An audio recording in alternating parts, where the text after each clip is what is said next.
Donc Tolstoï rabattait une rencontre, en fait, est le troisième tome d'une collection intitulée Une rencontre, qui met en vis-à-vis un auteur de bande dessinée et un écrivain, et qui, en fait, donne un éclairage sur l'interprétation qu'a choisi d'avoir un dessinateur d'un roman de la littérature classique. Donc le premier tome, sorti en 2018, concernait Philippe Drouillet. Philippe Drouillet est un dessinateur mythique, contemporain, parce que dans les années 70, il a pulvérisé les conventions de la bande dessinée, il a fait du multipage, il a introduit d'autres arts dans la bande dessinée, et il a adapté Salammbô de Flaubert. Donc autant dire que c'est un merveilleux lecteur de Salammbô. Il en a fait en fait une trilogie au début des années 80. Donc le premier tome s'intéresse là encore à toutes les étapes de l'aventure artistique. Et le deuxième tome concerne Blutch, qui est sans doute l'un de nos plus grands dessinateurs français actuels en bande dessinée. Dans un tout autre registre, il s'agit d'une autre génération, et lui s'est attaqué à Pétrone. Pétrone est sorti donc au 1er siècle de notre ère, c'est peut-être le premier roman picaresque de la littérature mondiale, donc un travail assez extraordinaire. Là pour le coup c'était une version très libre. Donc ça, c'était le deuxième tome, et Tolstoï rabattait, et le troisième, c'est encore une autre interprétation, une autre aventure. Et ce qui se dessine en filigrane avec cette collection, c'est les rapports entre littérature et bande dessinée, puisqu'on comprendra très rapidement que les auteurs de bande dessinée sont des éponges culturelles, des librivores, et qu'ils ont en même temps leur propre univers. Et donc c'est comment partir d'un chef-d'œuvre littéraire pour donner à leur tour des chefs-d'œuvre graphiques. Donc c'est cette mutation à laquelle, sans espérer vraiment y répondre, la collection s'intéresse.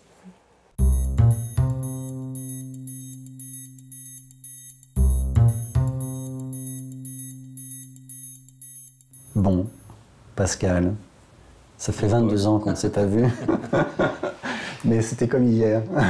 C'était comme hier parce que, en fait, moi je n'ai jamais arrêté de lire et relire Ibicus dans ta version, que je trouve extraordinaire en fait. Hein. Et donc je relis les Tintins régulièrement et je relis Ibicus régulièrement. Pour moi, voilà, ça fait partie des grands chefs-d'œuvre hein, de ma bibliothèque. Hein. Alors voilà, je voulais te demander, donc on s'est rencontrés à cette occasion, au moment de la sortie d'Ibicus, et là on était en train de se demander quand on était tombés dans Ibicus tous les deux. Et on avait l'impression que c'était quasi en même temps. Que c'était quasi en même temps. Parce que moi j'étais tombé dessus par hasard, donc je l'ai raconté en postface où j'avais découvert le livre sur un vide-grenier. Donc c'était plus les illustrations d'ailleurs, les bois gravés de Bronner qui m'avaient intéressé. Donc j'avais acheté le livre, j'avais en effet confondu avec Le Grand Léon. Et j'ai dû le lire, j'ai dû l'acheter ça en 94, j'ai dû le lire en 95, qui faisait partie des piles qu'attendaient au pied du lit.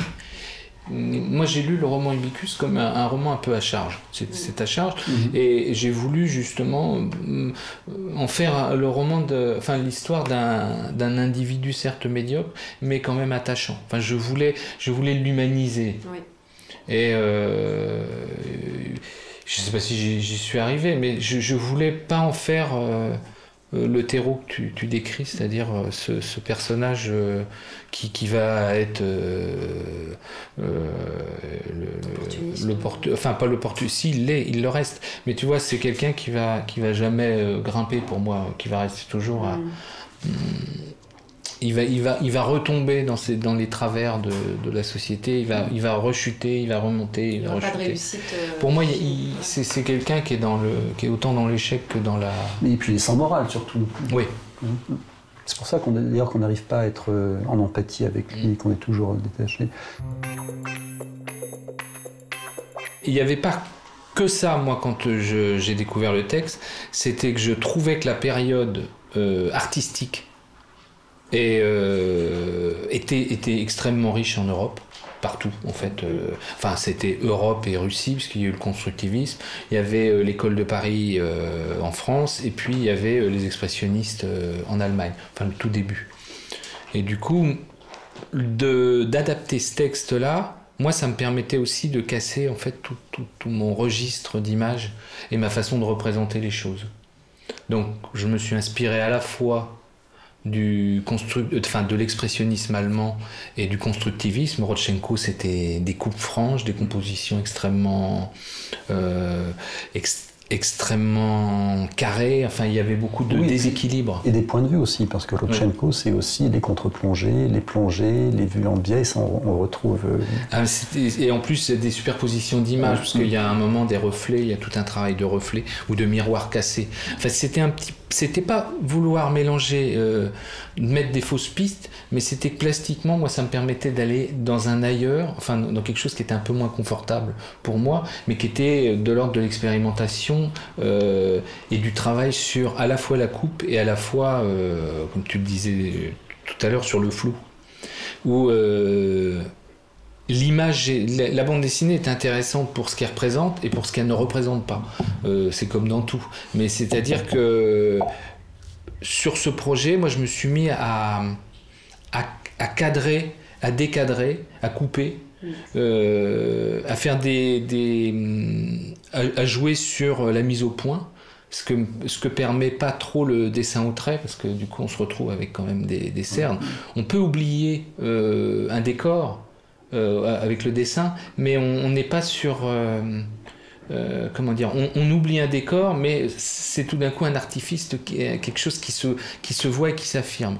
Quand on fait une mise au point au cinéma, on va passer d'un premier plan net à un second plan flou ou inversement, et ça c'était la technique de la peinture me permettait de tester ça, quoi. Donc c'est vrai que ça a été un peu à la fois le sujet, enfin on parlait tout à l'heure de Lazarillo des Tormes, c'est vrai que c'est tout les romans ou les livres picaresques m'ont toujours marqué, parce qu'il y a quelque chose qui...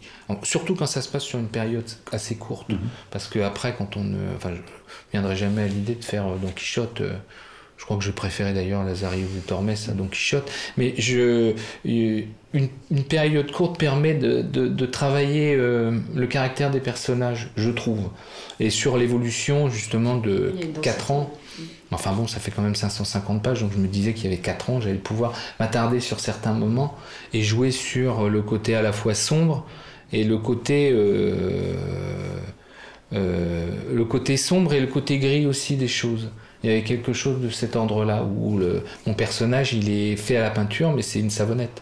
La lumière passe dessus et ne s'arrête pas, il n'y a pas d'arête qui va bloquer, on glisse. Tu disais que tu le voulais insaisissable, là, d'ailleurs. Et c'est vrai le personnage est insaisissable. On parlait tout à l'heure, hors caméra, de mes influences qui étaient Hergé, par exemple. Et Hergé a fait un personnage comme Tintin. C'est un masque pour les enfants. C'est-à-dire ces 2 trous, une petite houppette pour le signaler, mais le lecteur, qui était un jeune lecteur, va rentrer dans le masque de Tintin parce que justement il y a tout à faire. Et j'avais lu un livre de Scott McCloud sur justement ce processus qui était quand même usité par beaucoup d'auteurs sur l'identification au personnage principal. On parlait, dans la création, on parlait d'empathie systématique, ça finissait par me saouler. Et quand j'ai abordé ça, je me suis dit non, je veux que le personnage, que le lecteur ait à sa place, et qu'il soit témoin, mais pas qu'il s'identifie. Donc j'ai choisi d'étirer ce personnage, d'en faire quelqu'un qui était de loin comme de près, on voyait où il était, quoi. Donc je crois que dans le roman, le Siméon est beaucoup plus neutre que je l'ai représenté, c'est-à-dire il a un petit bouc, mais c'est un personnage physiquement qui est un peu passe-partout. Et moi je voulais qu'il soit à la limite, qu'il soit extrêmement fragile physiquement, qu'il soit toujours au bord de la cassure. Et je voulais pouvoir, même sur un plan large, qu'on puisse l'identifier au loin. Oui, on voit tout de suite. Et que le lecteur ne s'identifie pas, se dit ce personnage est quand même un peu étrange. Mais c'est vrai que tout ce roman m'a permis d'aller fouiller un peu dans ce qui m'avait formé quand j'étais à l'école des Beaux-Arts, où je faisais beaucoup de gravures sur bois, et notamment très influencé par des gens comme Kirchner, comme Hubush, Uli Gégère, Grox et Dix. mais surtout Beckman, sur le côté un peu grotesque des physiques et un peu torturé. Et puis là, j'avais un texte qui me permettait d'aller revisiter ça en me disant que je pouvais aussi loucher, parce que c'est un peintre qui m'a beaucoup marqué dans les années 80, qui était Soutine, qui était russe. Et je me disais que j'allais pouvoir tordre mon dessin. Enfin, il fallait que je le torde, mais tout en restant lisible. Et du coup, le texte, l'époque, le sujet, enfin, il y avait quelque chose qui était... Il y avait beaucoup de résonance. Il y avait la guerre de Yougoslavie qui était en passe de se terminer. Enfin, il y avait beaucoup de choses qui faisaient que je pense pour moi, la lecture du passé ne peut être qu'une certaine lecture du présent. Enfin, il faut que les choses se rejoignent, quoi. Le texte m'a poussé vers cette écriture. Et cette écriture m'a poussé vers justement des retranchements, enfin, tu vois, des expérimentations. La peinture permet justement le travail du flou. Le travail à la plume, c'est un peu plus compliqué, ou alors on travaille avec des hachures. Mais c'était... Là, je permettais de jouer avec des niveaux de gris. Et du coup, c'est vrai que ça me permettait de... Je suis pas venu tout de suite au flou. Enfin si, premier tome, il y a quand même eu des mises au point, où il y a des personnages en premier plan qui sont coupés, et du coup, la peinture m'a fait découvrir... L'aquarelle ne me permettait pas ça. La peinture me permettait justement de flouter les choses, de remettre un peu justement le focus sur un personnage ou sur une scène en arrière-plan. Mais c'était la première fois que je testais ça. Après, j'ai fait quelques affiches et quelques visuels, mais en BD, il y a eu ce livre-là, puis un tout petit livre qui s'appelait Un temps de Toussaint, qui est une histoire qui est un peu plus contemporaine, mais qui m'a permis de tester ça. Après, j'ai eu besoin de revenir d'expérimenter d'autres supports et puis d'autres histoires où je trouvais que ça s'y prêtait pas, quoi. Donc, qu'on ne soit pas la création comme quelque chose de l'ordre de l'installation, donc il faut que ça soit mouvant. Donc après j'ai testé Voyage à Sakhaline, c'était du dessin fil de fer, et puis après je reviens au trait, je reviens un peu au gris avec du crayon de bois, mais c'est vrai que ce flou, je pense que c'était vraiment la technique qui m'a dit que je pouvais tester ça et que ça pouvait raconter quelque chose. C'est vrai qu'il y a une mise au point à un moment sur Siméon qui se regarde dans le miroir et qui voit le personnage au fond, mais le texte était l'histoire de quelqu'un en déséquilibre, et sans vouloir faire dans le redondant, je voulais que mon dessin soit aussi dans le déséquilibre, forcer un petit peu le média, le pousser encore plus sur les bords, jouer sur le déséquilibre, enfin essayer tout ce que pouvait me permettre en fait à la fois le support et à la fois la technique. Le cinéma soviétique m'a marqué aussi sur... Enfin, j'ai louché, on parlait des plasticiens, mais j'ai quand même me surtapé les Boris Barnett, les Eisenstein, les Dziga Vertov, enfin les films auxquels j'avais accès à l'époque en VHS, puisque le téléchargement je l'avais pas. Il n'y avait pas grand-chose. Il y avait eu un cycle sur la 7 qui était magnifique sur le cinéma russe et soviétique, où j'avais pu voir justement des films, alors je me rappelle plus trop le titre, mais il y avait La Nuit de la Saint-Jean qui était assez beau.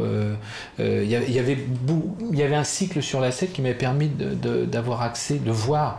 Il y avait eu un film sur Tchekpaïev ou sur Le Don.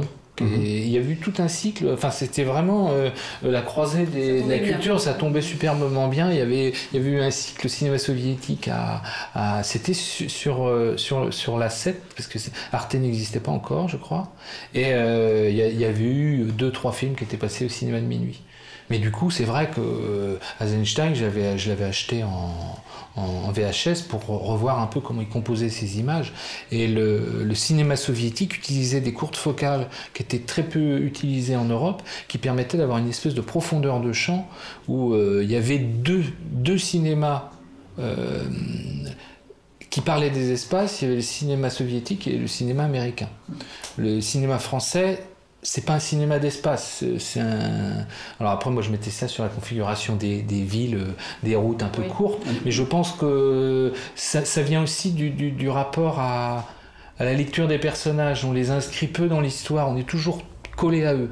Il y a toujours un truc, la focale 50, c'est-à-dire la focale de l'œil humain, c'est un peu la norme dans le cinéma français. Et les Italiens ont bougé ça, ont bougé les lignes avec Léon, mais comment dire, Eisenstein, c'était que de la focale courte, enfin que ça soit Viva Mexico ou Octobre. Il y avait cette profondeur, cette façon de pas mettre l'architecture et les paysages en dehors du récit. Et du coup, c'est vrai que ça aussi a participé en fait à ma façon de représenter, où j'ai tordu les espaces, mais j'ai utilisé aussi des focales qui tordent un peu les architectures, mais qui me permettent surtout de mettre mes personnages à l'intérieur de ça. Parce que pour moi, c'est une fourmi aussi, donc il faut aussi remettre l'humain dans son cadre. Et du coup, c'est vrai que toute cette plastique-là, elle était dans le cinéma soviétique, elle l'est pas forcément dans le cinéma allemand, parce que Fritz Lang travaillait beaucoup, enfin a jamais réussi à passer au scope. Il était toujours dans enfin le scope est arrivé beaucoup plus tard, mais lui était quand même très sur l'humain. Par contre, il était sur l'ombre et la lumière, sur ce qui est dans l'ombre, c'est plus important ce qui est dans l'ombre que ce qui est dans la lumière. Enfin, j'ai été influencé par ça aussi, quoi. Mais à l'époque, en France, on n'avait pas, que ça soit Carnet ou que ça soit Renoir, il y en a un plus classique, l'autre plus contemporain dans la démarche, qui était Renoir, sur le jeu d'acteur, sur la direction, mais on est sur quelque chose où l'humain est au centre et écarte assez peu les coudes quand même.